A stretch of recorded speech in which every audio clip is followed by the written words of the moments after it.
नाशिक जिल्ह्यातील कळवण तालुक्यातील प्रसिद्ध तीर्थक्षेत्र श्री सप्तशृंगी गड इथे सुरू असलेल्या विकासकामांच्या दर्जावर आता मोठे प्रश्नचिन्ह उभे राहिले आहेत.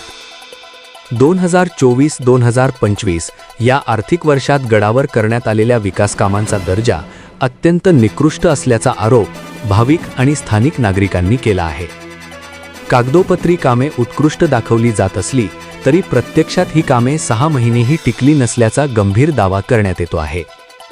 भाविकांच्या म्हणण्यानुसार गडावर उभारण्यात आलेले पॅगोडा स्वरूपाचे बांधकाम अवघ्या काही महिन्यांतच खराब झाले आहे. यावरून वापरण्यात आलेल्या साहित्याचा दर्जा किती हलका होता असा सवाल उपस्थित केला जात आहे. इतकेच नव्हे तर वन विभागाच्या हद्दीत बसवण्यात आलेल्या पेवर ब्लॉकच्या कामावरही गंभीर आक्षेप घेतले जात आहेत.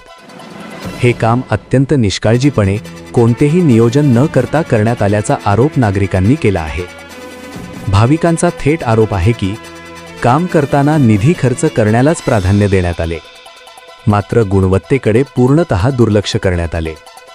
कोट्यावधी रुपयांचा निधी गडाच्या विकासासाठी येतो, पण प्रत्यक्षात दिसणारी कामे पाहता निधीच्या गैरवापराचा संशय अधिकच बळावत आहे. कंत्राटदार आणि संबंधित अधिकाऱ्यांनी संगनमत करून भाविकांच्या श्रद्धेच्या ठिकाणी पैशांची लूट केल्याचा आरोप होत आहे.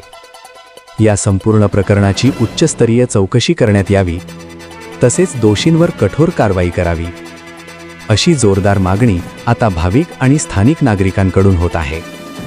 या निकृष्ट कामांवर संबंधित विभाग कोणती भूमिका घेणार? चौकशी होणार की प्रकरणावर पडदा टाकला जाणार? हे पाहणे आता महत्त्वाचे ठरणार आहे. प्रखर न्यूजसाठी दीपक बागुल, कळवण.